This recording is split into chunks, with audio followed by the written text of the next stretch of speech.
वणक्कम।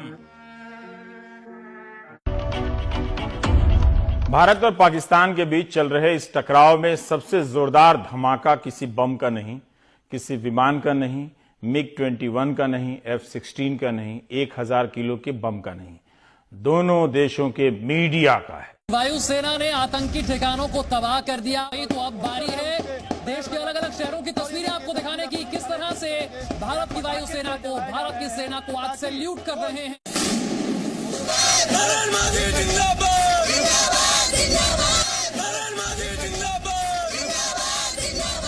ये बड़ी जानकारी जो आशीष दे रहे हैं। एक तो 21 मिनट तक ये बमबारी जो हुई है नॉन स्टॉप पीओके में, और इस बमबारी में 200 से 300 आतंकवादी मार गिराए गए हैं। बिल्कुल संतुष्टि नहीं है। बेटा शहीद हुआ, बहुत माओ के लाल गए, बिल्कुल नहीं संतुष्टि, ना एक भी दिखाया गया। मारा हुआ खाली घरों पे ही छोड़ा गया बम। उनके मरने की न तो डेड बॉडी कोई दिखाई गई, ना उनकी कोई खबर, बिल्कुल नहीं संतुष्टि, बहुत गंभीर है बेटे की। गुरु की धरती से मैं देशवासियों को विश्वास दिलाता हूं कि देश सुरक्षित हाथों में है। यहां पर उन 44 शहीदों की तस्वीरें हैं। यानी कि अब सियासत का यह स्तर होगा कि आप हमारे शहीदों की तस्वीरों को अपने मंच पर लगाएंगे। न्यू इंडिया वॉन्ट्स नमो अगेन। 28 फरवरी को भारतीय जनता पार्टी प्रधानमंत्री नरेंद्र मोदी की मौजूदगी में सबसे बड़ा वीडियो कॉन्फ्रेंस करने जा रही है, एक ऐसे मौके पर जब तमाम राजनीतिक दलों ने अपने तमाम फंक्शंस जो हैं कैंसिल कर दिए थे, उस वक्त जबकि मैं ये वीडियो रिकॉर्ड कर रहा हूं।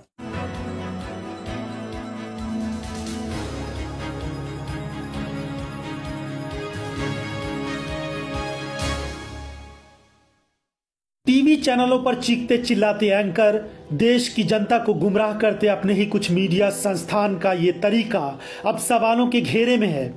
लोग पूछ रहे हैं कि आप देश की बात कर रहे हैं या किसी सरकार के नुमाइंदे बने बैठे हैं, किसी एक पार्टी का प्रचार कर रहे हैं, या फिर देश हित में कुछ सवाल करना भी जरूरी है। एक चैनल कहता है गरजा हिंदुस्तान कांप गया पाकिस्तान, दूसरा चैनल कहता है कल घुसकर मारा आज घुसने पर मारा, तीसरे चैनल की सुर्खी है डर के मारे बातचीत चाहता है पाकिस्तान, और चैनल गरज रहा है कि भारत में घुसोगे तो मारे जाओगे, एक चैनल का दावा है कि नक्शे से पाक साफ हो जाएगा, एक कह रहा है कि अब पाकिस्तान का फाइनल इलाज होगा, एक चैनल देश की सबसे बड़ी बहस चला रहा है कि जब तक तोड़ेंगे नहीं तब तक छोड़ेंगे नहीं। जाओ भाई तोड़ो, छोड़ो मत किसी को। एंकर स्टूडियो में क्या कर रहे हो, सीमा पर जाओ। एक चैनल बता रहा है कि हिंदुस्तान से टकराएगा तो मुंह की खाएगा। क्या मीडिया सच्ची पत्रकारिता के बजाय प्रचार तंत्र बनता जा रहा है? एक ऐसे समय में जब देश आतंकवाद के खात्मे के लिए एकजुट है, पाकिस्तान को सबक सिखाने का संकल्प लिए बैठा है, तो ऐसी स्थिति में हमारा मीडिया देश को एक दूसरी दुनिया में लिए जा रहा है। देश के नाम पर सरकार और उसके मुखिया की तारीफ कर रहा है, जो दुश्मन देश को सबक सिखाने की योजना बनाए जाने की बजाय मेरा बूथ सबसे मजबूत पर किए जा रहे विचार की आलोचना नहीं कर रहा। सरकार बना लेना और उसकी लालसा एक राजनीतिक दल के लिए कोई बुरी बात नहीं है, लेकिन देश की सत्ता ही सब कुछ नहीं होती। मंत्री, संतरी, सांसद, विधायक बनना ही सब कुछ नहीं होता। कभी कभी उसके लिए बहुत कुछ कुर्बान करना पड़ता है, लेकिन इस वक्त ऐसा लगता है कि भाजपा सब कुछ कुर्बान कर सकती है, लेकिन सत्ता में वापस आना ही उसका सबसे बड़ा एजेंडा है। एक ऐसे वक्त में जब निर्णायक लड़ाई का वक्त है, देश एक साथ एकजुट सरकार के साथ खड़ा है, दुश्मन देश अपनी रणनीति बना रहा है, तो हमारे पीएम मेरा बूथ सबसे मजबूत बना रहे हैं। जो हमारे सामने नजर उठाने की औकात नहीं रखता, अगर हम उसी को लेटर लिखें और हमें ये साबित करने के लिए सबूत देना पड़े कि तुमने हमारे जवानों पर हमला करवाया है, और फिर मीडिया ये कहे कि दुश्मन की औकात बता दी, चेतावनी दे दी, डर गया पाकिस्तान, मर गया पाकिस्तान, दुनिया ने पाकिस्तान को कर दिया अलग। युद्धोन्माद की तरफ, वॉर हिस्टीरिया की तरफ देश को ढकेलने का प्रोपेगेंडा चलता रहता। एक बात और याद दिलाने का मन है है कि पहले और दूसरे विश्व युद्ध में आपको कुछ अंदाजा है कि कितने लोग मारे गए थे? पहले विश्व युद्ध में 3 करोड़ के करीब और दूसरे विश्व युद्ध में 6 करोड़ के करीब लोग मारे गए। 9 करोड़ की आबादी 20वीं सदी में साफ हो गई और जिन देशों ने वो जंग लड़ी थी वे आज कहां हैं? फ्रांस और जर्मनी अब एक हैं, दोस्त हो गए हैं। इटली और इंग्लैंड अब एक हैं, दोस्त हो गए हैं। सब अपना अपना झंडा झुका चुके हैं। सोवियत संघ मिट गया है और सबसे ज्यादा राष्ट्रवाद कहां जिंदा है? दुनिया के सबसे ज्यादा गरीब हिस्से में, जिसका नाम दक्षिण एशिया है। इस दुनिया के सामने बहुत सारी जरूरी लड़ाइयां हैं, भूख से, जहालत से, बीमारी से, गैर बराबरी से, रोजगार से। आज के दिन भी बंगाल से लेकर बिहार से लड़के लिख रहे हैं कि ये सब छोड़िए, हमारे नौकरी की बात दिखाइए। लेकिन हमारा मीडिया कोई और लड़ाई लड़ रहा है। भारतीय वायुसेना ने बहादुरी भरी एक कार्रवाई की। हम भारतीय वायुसेना के हौसले की तारीफ करते हैं, सरकार की भी। भारत सरकार की प्रतिक्रिया सधी हुई रही। पाकिस्तान के इमरान खान भी शांति की बात कर रहे हैं, लेकिन दोनों देशों का मीडिया और उनके एंकर तो कपड़े पहन के आ गए हैं, सैनिक वाले। कुछ दिनों में 2 अक्टूबर को सब गांधी बन के आ जाएंगे। झांसी की रानी कहानी तो सब फैंसी ड्रेस शुरू हो जाएगा, सारे लोग झांसी के एंकर झांसी की रानी बनकर आ जाएंगी। ये चलेगा क्या टीवी में? जंग लड़ने लगा है मीडिया। चाहे तो यहां स्पेनिश उपन्यासकार सर्वांतिस के हीरो डॉन किहोते, जिन्होंने डॉन क्विक्सोट कह दिया जाता था, को आप याद कीजिए, जिन्हें कहा जाता था कि जो लगातार काल्पनिक दुश्मनों से युद्ध लड़ता रहता था।